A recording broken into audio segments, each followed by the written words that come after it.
Today is May 13th, 2023. I want to talk about the ongoing conflict in Ukraine. I want to start by taking a look at the map. This is liveuamap.com. It is a pro-Ukrainian live map, so please keep that in mind as we look at it. As we can see, the line of contact remains more or less stable. A lot of fighting continues in the Donbas region, around Avdiivka, outside of Donetsk city, and of course in the city of Bakhmut, where Ukrainian forces are clinging to the westernmost part of the city. And as you can see on this pro-Ukrainian map, there is no indication that any sort of major Ukrainian counterattack took place. As a matter of fact, the only thing that the live map, pro-Ukrainian live map, showed that indicated anything of the sort might have happened was a note that the head of Wagner, Prigozhin, had said so, and that was it. It was not indicated on the map in terms of territory changing hands. We could also see strikes far behind Russian lines. We see explosions. They could be terrorist bombings. They could be long-range ordnance. We've heard about the British sending the Storm Shadow cruise missile to Ukraine. This isn't something that they're just sending to Ukraine now. This is something they've been planning to do for months. Russia knew that they were going to be doing this for months. So the idea that this is going to catch Russia off guard is very unlikely. And this first potential target that could have been hit was supposedly a factory in Lugansk city, and apparently there was a politician who was injured. There were no military units there. There was no military equipment there, not that I have heard of, reported in the attack. And so I'm going to get into the Storm Shadow here a little bit later, but I want to get back into this situation around Bakhmut. We have this article from the BBC. This is from today, May 13th. Ukraine claims gains in Bakhmut after Russia denials. And it says, Ukraine says it has recaptured ground in Bakhmut, a rare advance after months of grinding Russian gains in the eastern city. Kiev said its forces advanced 2 kilometers in a week. Russia said its troops had regrouped in one area. Claims signal a momentum shift in Bakhmut, but more widely, there is no clear evidence of a Ukrainian counteroffensive.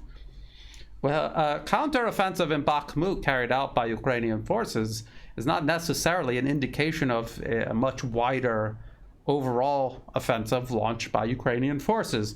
This is what we have seen all throughout this conflict and throughout all sorts of conflicts in recent history. When there is heavy fighting in an urban environment, you're going to see territory change hands very rapidly, sometimes several times in a day, sometimes several times in a week. That is not a sign of momentum shifting. You have to zoom out, say a week or a month, and see what the vector sum of territory trading hands looks like, to whom. And if we zoom out and we look at Bakhmut, it's very clear Russia is taking the city of Bakhmut. There is no evidence that there is any sort of momentum shift. Far too many people, including on the pro-Russian side, are obsessed with tactical minutia. This is something analysts, a military man, Andrei Martyanov, I'll put a link to his YouTube channel in the video description below. Very interesting discussions that he has on his channel. He warns against the obsession with tactical minutia, the obsession with looking at the battlefield hour by hour or even minute by minute. The problem is that even people on the ground at a particular point along the line of contact, they're not even seeing clearly what is happening there, let alone the big picture along the entire line of contact. Having been in the military myself, never in combat, but even in training, You're on the ground. You only see a very limited view of what's taking place. Your understanding of what you're seeing is very limited. And unless you have information from higher up, it's very hard to put a complete picture together. And when you take these incomplete bits of information and you piece them together, as the Russian military blogosphere does, you can get a very distorted picture of what's going on the line of contact. And that's what happened over the last couple of days. There was hysteria. The hysteria was feeding itself, and what you got was a propaganda storm, not launched by Ukraine and their spin doctors, but launched by pro-Russian media channels themselves. And this isn't the first time that they've done that. So I would urge caution against obsessing over tactical minutia. Some people really enjoy digging into this. I have no interest in it in terms of entertainment. I want to know what's going on, and I want to relay that information to other people. And digging into tactical minutia is a very inaccurate way of figuring out what is going on. People need to be patient. The vector sum of whatever is happening is eventually going to reveal itself, and you will see official statements from the senior levels of military leadership on both sides, and you will be able to put together their narratives and make a composite that is somewhere in the middle where the truth most likely resides. Ukraine will launch its offensive whenever it's going to launch its offensive, and when it does, we will most likely know about it, just as was the case last year in the fall. That offensive was supposed to be in the spring and summer, and then it was postponed until eventually it was launched in the fall. In Kharkov, the offensive was launched very intensely and immediately, and it was a hard push into Russian-held territory. And that was because there were hardly any Russian forces fighting in the Kharkov region. They had already been withdrawn weeks ahead of time. Ukrainian forces continued taking territory until they actually reached the first large groupings of organized and determined Russian forces in that area. And then in Kherson, what we saw was reconnaissance in force, and then we saw wave after wave of attempts to overwhelm Russian defenses. And that was not working. There was no major breakthrough. And then eventually Russia decided to withdraw to the east side of the Dnieper River. Until then, we just saw these waves and waves. There was no single large offensive. There were these waves attempting to overwhelm Russian defenses and compel Russian forces to withdraw. So it's very reasonable to believe that something similar to these scenarios is going to play out again whenever Ukraine launches its offensive. They said spring offensive. Now it's looking like spring, summer offensive. It could be postponed until the fall or even later. No one knows. There's so many reasons why the offensive could be postponed. It could be because Ukraine simply hasn't gotten ready in time. It could be because Russia is disrupting those preparations with this campaign of strikes all across Ukraine. I'm going to talk about that in just a moment. It could be the weather. It could be any number of reasons, but they most certainly will launch some kind of offensive. It's going to happen. Where it happens, when it happens, we won't know until it happens. Let's talk a little bit more about what's going on around Bakhmut. Like I said, there could be an offensive launched by Ukraine completely independent of the much larger offensive that it's planning. We've seen smaller counterattacks, I guess you could call them, rather than a counteroffensive. Counterattacks launched by Ukrainian troops. Sometimes it's to free up a logistics route that they need, that Russia had recently taken. I was asked, why is it that Russia fights so hard and so long to take a position from Ukraine, and then it seems like Ukraine can take that position right back? Well, because Ukrainian forces had weeks, months, sometimes years to fortify these positions. Russia has to fight very hard to dislodge Ukrainian troops from these positions. Then Russia has to consolidate control over them, fortify them, before they're able to hold them as persistently as Ukrainian troops had. And if a counterattack is launched before that happens, then it'll be very easy to dislodge these Russian troops. And likewise, if Ukraine gets a hold of this territory again, then they need to consolidate control over it, refortify it. And if a Russian counterattack happens before they're able to do that, the territory will change hands yet again. And that's what we have seen in Severodonetsk, Lysychansk. That's what we saw in Mariupol. And that's what we're seeing right now in Bakhmut. That is how this type of warfare unfolds. And obsessing with the block by block unfolding of this conflict is not how you're going to get an accurate picture of the overall fighting and a clear picture of who is succeeding and who is not. Again, I would highly suggest people watch some of the work by Andrei Martyanov. He does an excellent job explaining the way actual military planners think, how strategists think, and how they focus on factors that are entirely different than we see ordinary people focusing on, the obsession with tactical minutia and territorial control. He is looking at a much larger picture, and if you go through his videos, you're going to start catching on to what these actually important factors are versus the superficial factors a lot of people think are important. Now, one more thing I want to say about Bakhmut before I talk about some other things.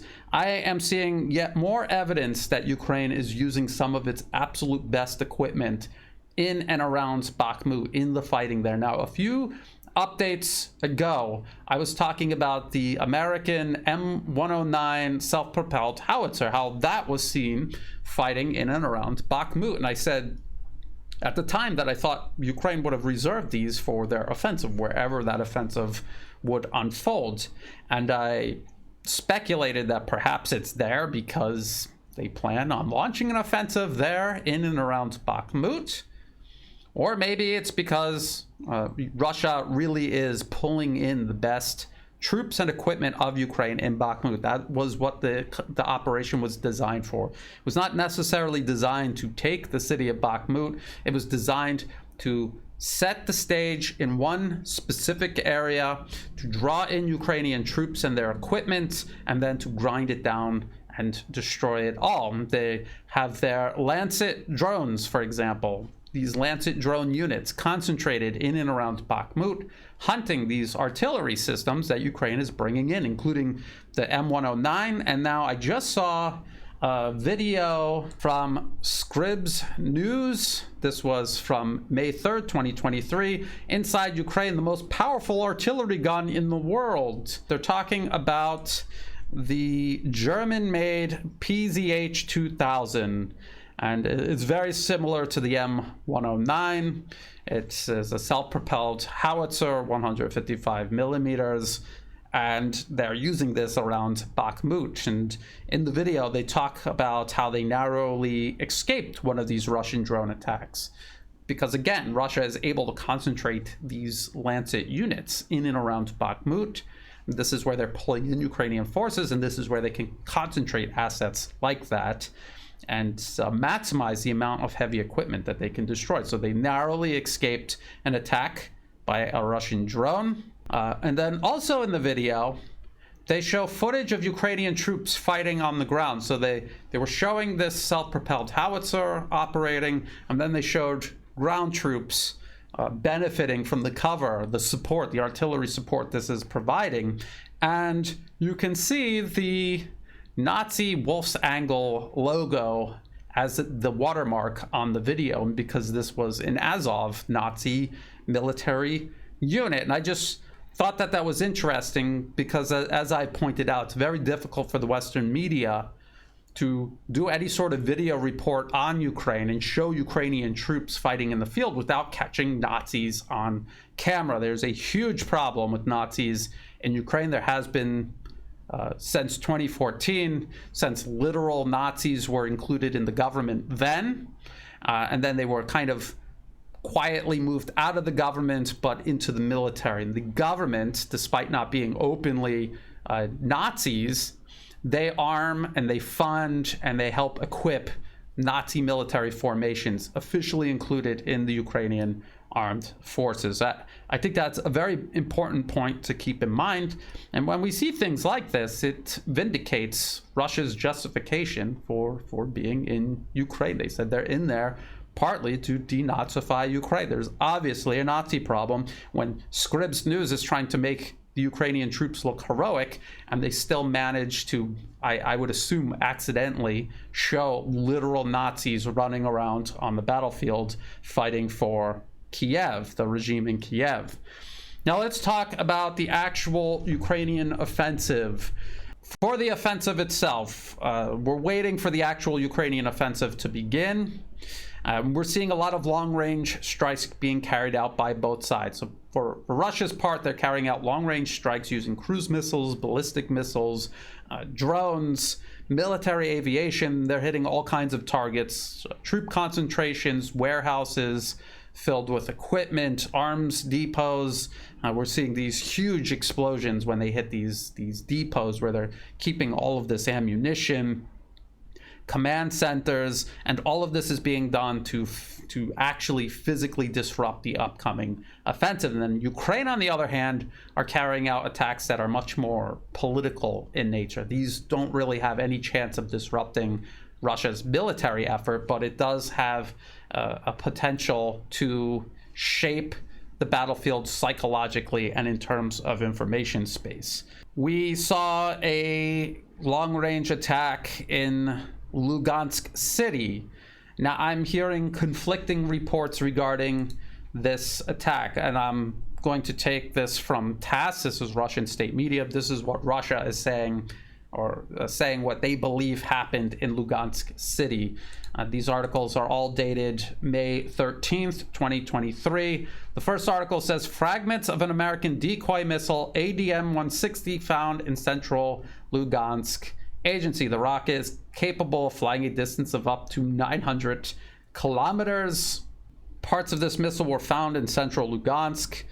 There was a polymer manufacturing plant that was struck. This is the headline from TASS. Ukraine struck polymer manufacturing plant in Lugansk, former LPR envoy. And then the third article is strike on Lugansk delivered from Olka multiple missile launchers. The Olka multiple missile launchers, well, this is very similar to Russia's Tornado S. It is a guided multiple launch rocket system. It has a range of up to 120 kilometers, which is actually further than the HIMARS. If that is what Ukraine was using, they do not have a lot of these. They don't have the means to create additional launchers or munitions. But again, if this is some sort of shaping operation psychologically or strategically, they're going to use absolutely everything that they have on hand, including systems that they have a very small number of. I'm also hearing that it could potentially have been one of these Storm Shadow cruise missiles that the UK transferred to Ukraine. But what does the presence of this ADM-160 decoy missile mean? This was not a system that was specifically mentioned in any of the US military assistance packages given to Ukraine. However, if you go to these Ukraine fact sheets made available by the Pentagon, after each assistance package is announced and the list made public, they also release something like this, which shows absolutely everything that they've given to Ukraine up to a certain date. So this is everything the US has given to Ukraine up to May 9th, 2023. And if you look down the list, you will see a very ambiguous phrase, counter air defense capability.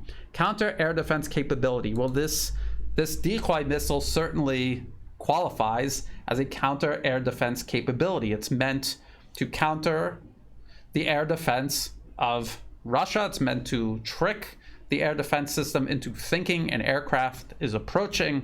Russian air defense operators will switch their radars on to engage, and then an anti-radiation missile can then be launched at these radars that are now switched on, and it could home in on those radar signatures and destroy them. What this ADM-160 was doing in Lugansk, I have no idea. We have to wait for those details to come out. So that ADM-160 is a counter air defense capability, and it was most likely sent to Ukraine months ago. It's an air-launched system, just like the Storm Shadow cruise missile is, and so this was most likely part of some sort of suppression of enemy air defense or SEAD operations that they were carrying out. How effective they are, I have no idea. We've heard about these HARM missiles, these high-speed anti-radiation missiles that the U.S. have been providing Ukraine. I've not heard any success stories at all about them, and I think that if they were having success, we would have never heard the end of it. Let's talk more about the Storm Shadow. So this is from CNN. Britain has delivered long-range Storm Shadow cruise missiles to Ukraine ahead of expected counteroffensive, sources say. Well, if there's any hope at all for the Storm Shadow cruise missiles to be used in the counteroffensive, they would have had to have been sent months ago, and they would have had to have been adapting the Soviet-era aircraft that Ukraine has to launch them. These are also air-launched missiles. The article says the Storm Shadow is a long-range cruise missile with stealth capabilities jointly developed by the UK and France, which is typically launched from the air. With a firing range in excess of 250 kilometers or 155 miles, it is just short of the 185-mile range capability of the US-made surface-to-surface Army Tactical Missile Systems, or ATACMS, that Ukraine has long asked for. The missile is a real game changer from a range perspective, a senior U.S. military official told CNN, and gives Kiev a capability it has been requesting since the onset of the war. As CNN has reported, Ukraine's current maximum range on U.S.-provided weapons is around 49 miles. Well, a game changer. We've heard all of this before. The difference between the ATACMS and the Storm Shadow cruise missile is not only that the ATACMS travels further, has a longer range, but it's ground launched. So you can use ground-launched, ground-based platforms to launch it, mobile platforms that you can move around, you can conceal them easily, and it's as easy as operating a truck, because that's all it is. It's a truck that is serving as the launch platform for the ATACMS. For the Storm Shadow cruise missile, you need to launch it using an aircraft. So you need all of the capabilities to operate an aircraft, to maintain it on the ground, to launch it into the air. You have to get past not only Russian air defense systems, but also Russian military aviation, which is capable of detecting Ukrainian warplanes from Russian airspace and using very long-range air-to-air missiles to take them out. And then the missile itself has to somehow circumvent Russian air defense systems, electronic warfare, such as GPS jamming, and then it still has to hit its target. When you think about all of these things that have to go right, it seems like this is not going to be an extremely effective weapon, but inevitably missiles will get through, just like with HIMARS and Excalibur guided artillery shells. They will get through, they will do damage, they will create vignette victories, a vignette of a victory, but strategically they are not going to change anything, because Ukraine is going to rely on its incredibly small air force to launch these. And for all of the reasons that I just said, Russia is not defenseless against these missiles, and this is not a capability that Russia doesn't have or exceed, and does so in great abundance. So if it's a war-winning capability, Russia has it and more, and then Russia will clearly win before Ukraine does with these Storm Shadow cruise missiles. And surely Russian military planners considered the possibility that longer-range weapons would be handed over to Ukraine, especially after the HIMARS was handed over to Ukraine. They should have had contingencies in place for dealing with things like the ATACMS and the Storm Shadow, which had been talked about for months and months. So anything that is absolutely critical would need to be moved back at least 250 to 300 kilometers. That seems like pretty far, but then consider that everything critical for Ukraine that it absolutely cannot afford to lose has to be put in Poland, 1,000 kilometers or more from the line of contact.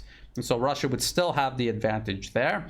And then anything that had to be close to the line of contact, well, they'll just have to invest more time in concealing it, hardening it, and dispersing whatever these things are, arms depots, logistics centers, disperse them, spread them out, and then it's not going to be a very good trade-off for Ukraine to risk a warplane, launch one of these missiles that they'll have in limited numbers just to hit a very small logistics point because Russia has dispersed them across the front. Another aspect regarding the Storm Shadow missile is that it's pre-programmed before launch. It has a specific point on the map, again, GPS guided. It also does something called terrain mapping. It's going to know what it's looking at in terms of terrain right before it's hugging the terrain like most cruise missiles do at a low altitude, and before it strikes it'll increase its altitude, and then it'll actually be looking on the ground for its target using cameras. And in order to do this, Ukraine almost certainly will need high quality satellite intelligence, which they themselves are not capable of acquiring. So they're going to have to work with the US and the UK when picking these targets. So again, the US and the UK at a minimum are a party to this war. They are complicit in any one of these Shadow Storm cruise missile strikes, as they have been in other long-range attacks where they almost are certainly supplying intelligence to Ukraine to carry out these strikes. I will continue keeping an eye on all of this. Again, we're still waiting for the Ukrainian offensive to unfold. It could happen gradually. It could happen all at once. It could be a combination of the two at different points along the line of contact. We simply don't know. We have to wait and see. People have to be patient, and most importantly, they have to be calm. Ukraine is fighting a war of territorial conquest, while Russia is fighting and winning a war of attrition. Ukraine most likely is going to take territory during its offensive. And if it doesn't, it will be an absolute blunder and failure. But they most likely will take territory. They could even take a lot of territory. The point is, no matter where they end on the map in terms of their offensive, they will be a depleted force incapable of restoring their fighting capacity. They will be unable to weather Russia's continued grinding war of attrition that they have been doing and that they said they will continue doing after they weather this offensive. So that's very important to keep in mind. Ukraine and their Western sponsors are almost openly saying that they're actually depending on some sort of psychological element being at play, overwhelming Russian troops, the rank and file on the battlefields, the military and political leadership in Russia, Russian society, and across the media, the Russian media included. They're hoping to overwhelm them with panic and cause a psychological break where tactically and strategically Russia should be able to hold. So they're banking entirely on that, and their success actually rests entirely in the hands of Russian troops, their commanders, Russia's political leadership, and of course the Russian media itself. It's discipline or lack thereof to resist allowing panic and hysteria to take root and grow in favor of Ukrainian military objectives. If you thought this video was useful, please like and share. Think about subscribing. It's free to do. It helps the channel grow. Check the video description below for other places you can find and follow my work, as well as all the links that I referenced in this video. Also in the video description are ways you can help support my work. I don't monetize my YouTube channel. If an ad pops up, feel free to skip it because it's not helping me out at all. If you do want to help support my work, please do so through Buy Me a Coffee and also Patreon. The links to both of them and other options will be in the video description below. To everyone who has been helping out, thank you so much. And that includes people who are simply sharing my work with others, getting the word out to other people. That is what makes this work so effective. So thank you so much. And as always, thank you for watching.